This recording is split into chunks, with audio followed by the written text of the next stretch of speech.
বন্ধুরা কেমন আছো সবাই? আশা করি সবাই ভীষণ ভীষণ ভালো আছো। এখন বাজে ঘড়ির কাঁটায় 8:15 আর এখন আমরা বেরিয়ে পড়েছি। এখন রয়েছি মেট্রো স্টেশনে, ভীষণ গরম, কলকাতায় ভালো লাগছে না আর। তো আজকে বেরিয়ে পড়েছি দীঘা যাওয়ার উদ্দেশ্যে। তো চলো ব্লগটা প্রথম থেকে লাস্ট অব্দি কন্টিনিউ দেখো। দীঘায় মানে কোথায় কি করি, কিভাবে যাই, সবকিছু তোমাদের সাথে শেয়ার করব। তো চলো। মেট্রোতে উঠে গেছি আর প্রচন্ড গরম। এখন এই এসি মেট্রোতে উঠে একটু ভালো লাগছে।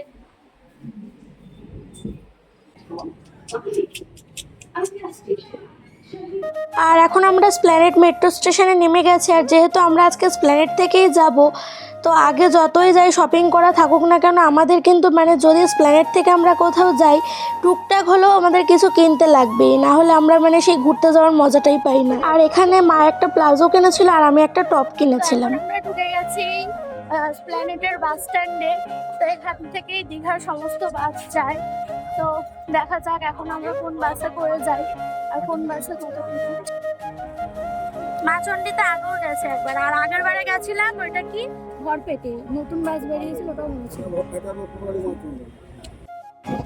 এখন আমরা দীঘা বাস স্ট্যান্ডে প্রায় 1-1.5 ঘন্টা ঘোরাঘুরির পর এখন বাস ঠিক করলাম। এখন প্রচন্ড বাসের ক্রাইসিস চলছে, যেহেতু ঈদ রয়েছে, তো সেহেতু ওই জন্য এখন প্রচন্ড ভিড়। মানে প্রত্যেকটা বাসের দাম বাড়িয়ে দিয়েছে, ভাড়া বাড়িয়ে দিয়েছে।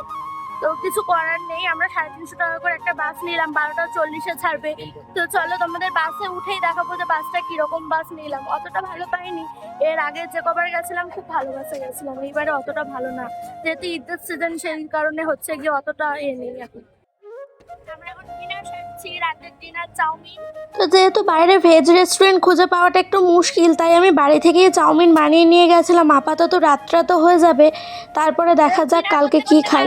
আর এই রাতের ডিনার করেই এবার কিন্তু আমরা বাসে উঠে পড়বো।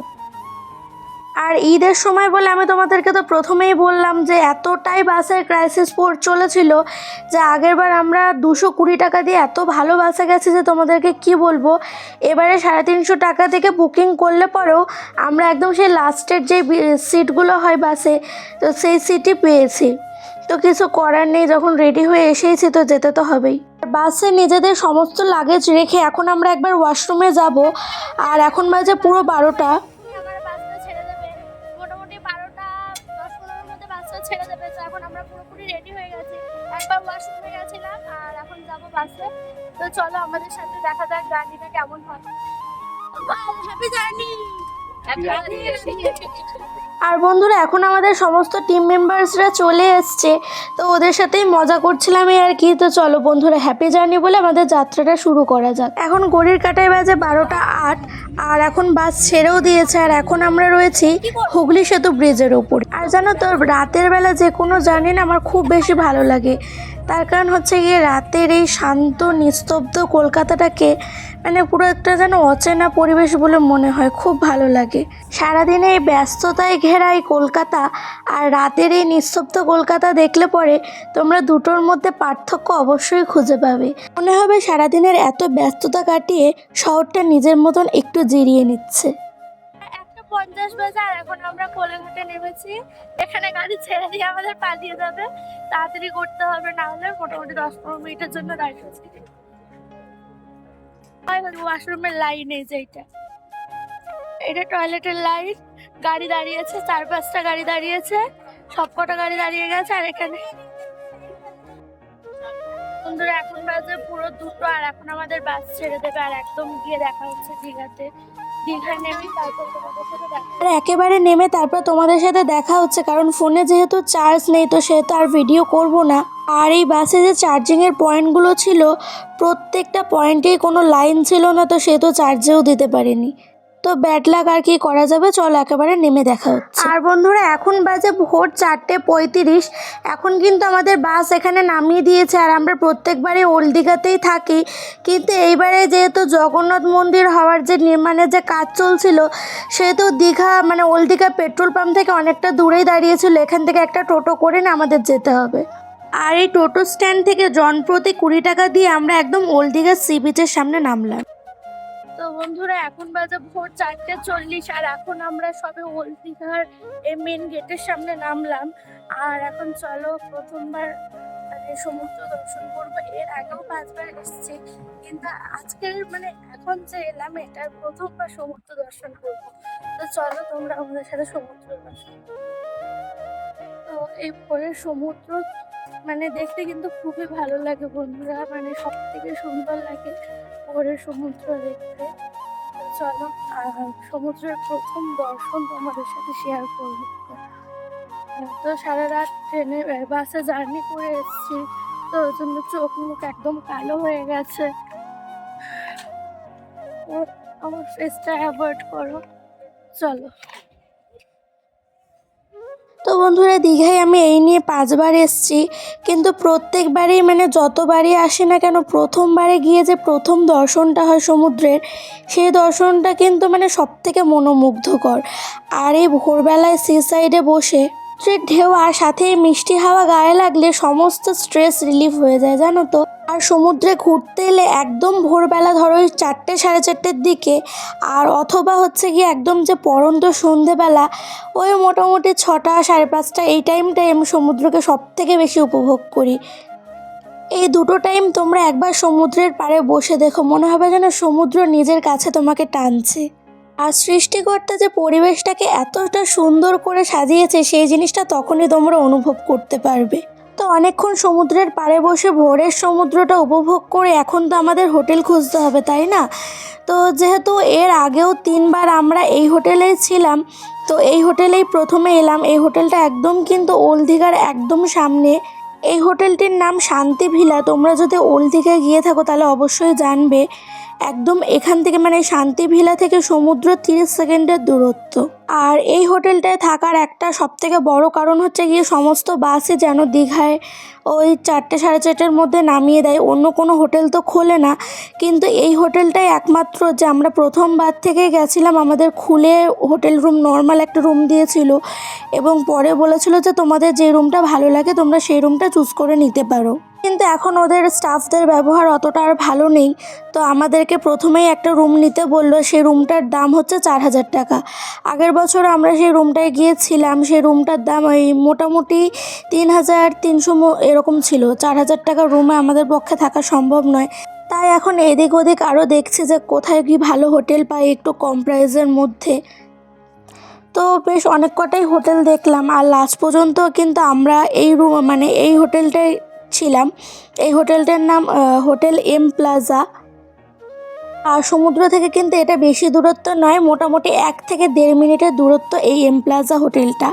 তো এখানে আমি ডেসক্রিপশানে তা ওই এম প্লাজার পুরোপুরি সমস্ত কিছু ডিটেলস দিয়ে দেবো, আর নাম্বারটাও দিয়ে দেবো, তোমরা ওখানে গিয়ে চেক আউট করে নিতে পারো। যেহেতু আমাদের গ্রুপে আমরা 7 জন ছিলাম সেহেতু হয়তো বা আমাদের একটা বড় রুম নিতে হতো, আর না হলে 2টো নর্মাল রুম নিতে হতো। আর বন্ধুরা আমরা প্রথমেই বড় রুমটা দেখতে এলাম, আর এই বড় রুমটার কিন্তু ভাড়াটা অনেকটাই কম বলেছে অন্য অন্য হোটেলের তুলনায়। এই বড় রুমটার ভাড়া বলেছিল মোটে 1800 টাকা মতো। আর এই হোটেলটার একটা জিনিস ভালো যে প্রত্যেকটা রুমের সাথেই কিন্তু ব্যালকনি অ্যাটাচ রয়েছে। বড় রুমটার সাথে কিন্তু ওখানে বাথরুমের ভিতরে একটা বাথটাবও ছিল, কিন্তু বড় রুমের থেকে আমাদের এই নর্মাল রুমগুলো একটু বেশি ক্লিন বলে মনে হয়েছে, তো এই রুমগুলোই আমরা দুখানা নিয়ে নিয়েছিলাম। তো রুমটা দেখতে পাচ্ছ অনেকটাই ক্লিন, খুব সুন্দর লেগেছে। আর এই রুমগুলোর ভাড়া কিন্তু তোমরা অন্য অন্য হোটেলের থেকে অনেক কম হোটেল এম প্লাজায়। তোমরা অবশ্যই গিয়ে চেক আউট করতে পারো। এই একটা রুমের ভাড়া আমাদের কাছ থেকে নিয়েছিল 1200 টাকা। আর আমাদের এই রুমের ব্যালকনি থেকে কিন্তু সমুদ্র দেখা যায়, জানি না ক্যামেরায় আসছে কি না, সমুদ্র ওখান থেকে অল্প হলেও দেখা যায়। আর এই রুমের ভেতরে এই একটা কাবার্ড রয়েছে যেখানে তোমরা তোমাদের ইচ্ছা অনুযায়ী জিনিসপত্র রাখতে পারো। আর এই হচ্ছে বাথরুমটাও মোটামুটি ক্লিন। আর এই হচ্ছে ব্যালকনি। তো ব্যালকনিটা দেখো খুব সুন্দর, আমার তো খুবই ভালো লেগেছে ব্যালকনিটা। তো এবার আমরা সবাই একে একে ফ্রেশ হয়ে নিয়ে তারপরে ব্রেকফাস্ট করতে বেরোবো। তো আমাদের গ্রুপে যেহেতু 7 জন মেম্বার ছিল তাই সকলের মানে রেডি হতে অনেকটাই টাইম লেগেছিলো। ওর ফাঁকেই আমার একটু চোখটা লেগে গেছিলো, আর এখন উঠে একদম পুরো রেডি হয়ে গেছি, আর এখন যাচ্ছি ব্রেকফাস্ট করতে। তো চলো তোমরা আমাদের সাথে অবশ্যই সারাদিন ফলো করো কী কী করি।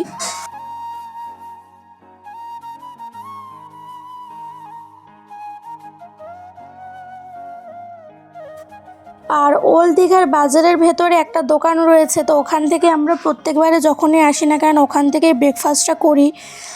তো ওখানে মানে জিনিসটাও ভালো দেয় আর দামটাও কম নেয়।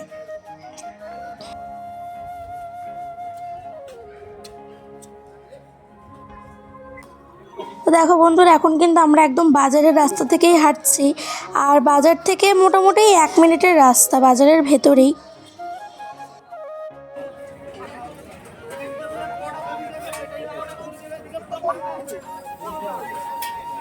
তো দেখো, এই দোকানটারই কথা তোমাদের এতক্ষণ বলছিলাম, যতবারে আসি না কেন এই দোকানটা থেকেই খাই। এই দোকানের মানে জিনিসটা বেশ ভালোই দেয়, অতটা খারাপ দেয় না, অন্য অন্য দোকানে খাওয়া যায় না। এখানে 5টা করে কচুরি আর সাথে 2 রকম তরকারি, স্যালাড, আচার আর লঙ্কা সব কিছু দিয়ে 20 টাকা নেয়। আর 3টে করে পরোটা দিয়ে সমস্ত কিছু দিয়ে 20 টাকা নেয়। তো ব্রেকফাস্টটা করে আমরা ভাবলাম একবার দেখি সি সাইড থেকে ঘুরে আসি। তো এখন দেখলাম কড়া রোদ্দুর, এখন বেরোনোই যাবে না। তো একটু রুমে গিয়ে রেস্ট নেবো, তারপরে আবার বেরোবো।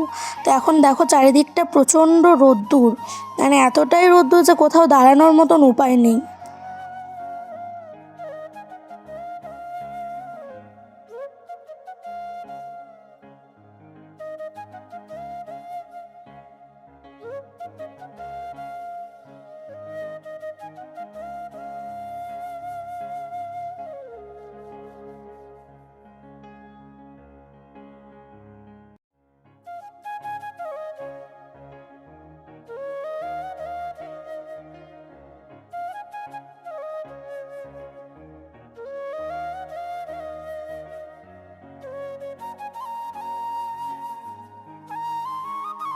তো এখন বাজে ঘড়ির কাঁটায় ওই 12:30টার মতন।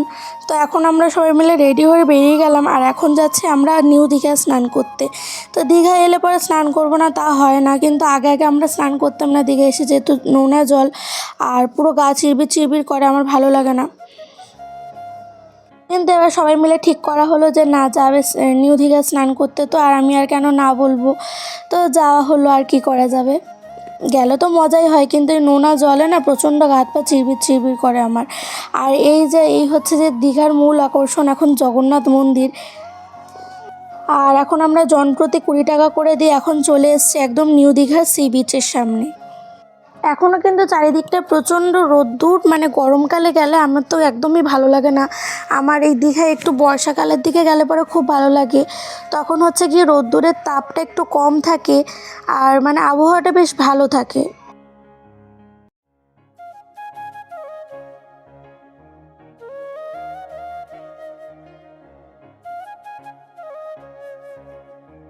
আর এখানে তোমরা শুধু লোক দেখো, চারিদিকে যেন লোক পুরো গিজ গিজ করছে। এখানে গেছিলাম মার্চের 30 তারিখ, তখন কিন্তু এখানে প্রচণ্ড ভিড় হয়েছিল। তোমরা এখন লোক দেখেই বুঝতে পারবে যে এখানে কতটা ভিড়। আর এখন একদম বিচের সামনে যাব, আর ওখানে গিয়ে তারপর তোমাদের সাথে কথা বলছি।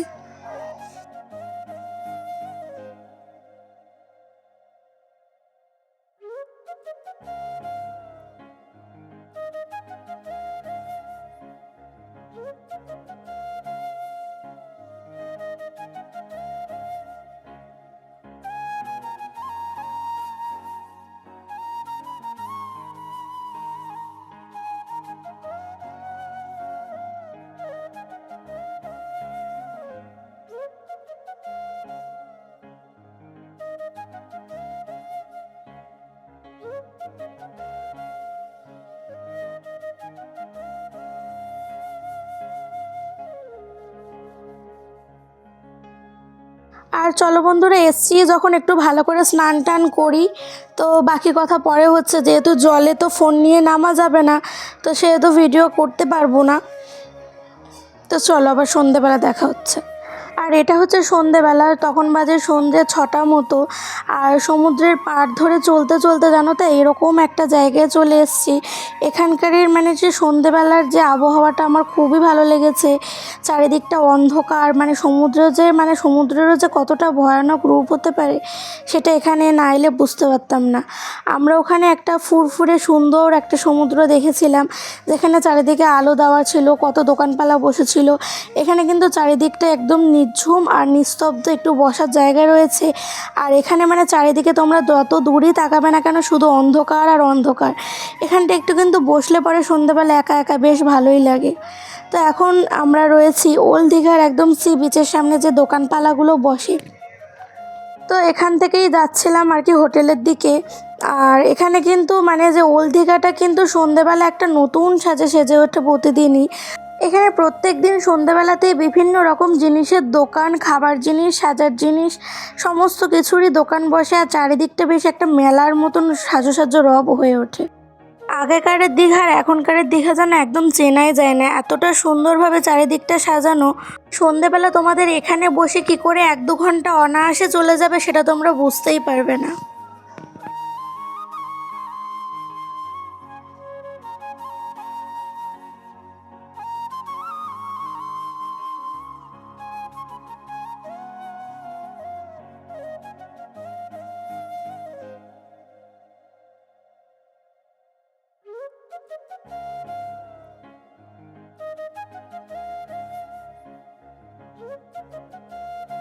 আর এখানে একটা জিনিস যেটা ভালো করেছে সেটা হচ্ছে ডমিনোস। তো যেহেতু আমি ভেজিটেরিয়ান, তো সেহেতু বাইরের কোনো দোকানের খাবার আমি খেতে পারি না, ননভেজ দোকানের খাবার।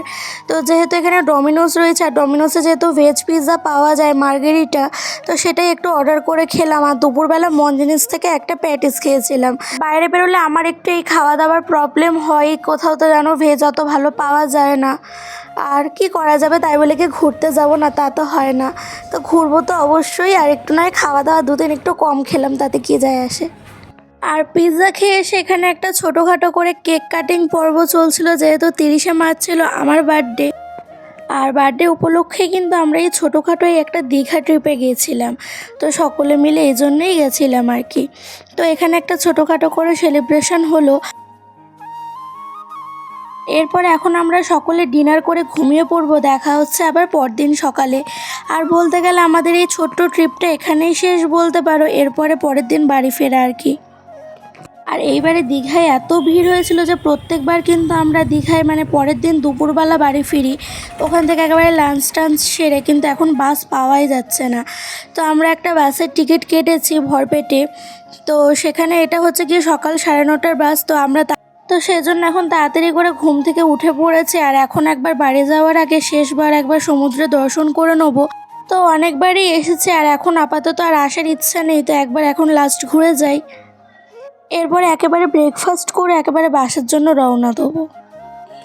জিনিস না কিনে টাকা নষ্ট করলে আমাদের হয় না। এখন উল্টো পাল্টা জিনিসপত্র কিনে এখন নিজে যতটুকুনি টাকা আছে ততটুকুনি টাকাও নষ্ট করতে যাচ্ছে। চা খাবি না ডাক্তার?